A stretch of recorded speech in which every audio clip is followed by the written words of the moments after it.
ملکی عدالتوں میں زیر التوا مقدمات کی تعداد 2.26 ملین تک کے پہنچ گئی ہے۔ لا اینڈ جسٹس کمیشن نے جولائی تا دسمبر 2023 مختلف ملکی عدالتوں میں مقدمات کے حوالے سے نئے اعداد و شمار جاری کر دیے، جن کے مطابق ملک کے مجموعی مقدمات کے 82% ضلعی عدلیہ میں زیر التوا ہیں۔ ضلعی عدلیہ میں زیر التوا مقدمات کی تعداد 1.86 ملین ہے۔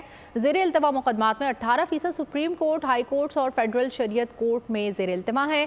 گزشتہ 6 ماہ میں 2.38% مقدمات کا اندراج ہوا، جبکہ 2.30 مقدمات کا فیصلہ کیا گیا۔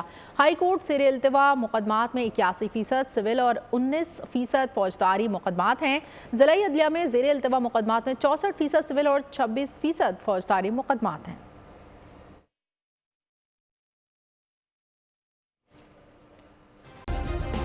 سبسکرائب کریں اور بیل دبائیں تاکہ کوئی خبر رہ نہ جائے۔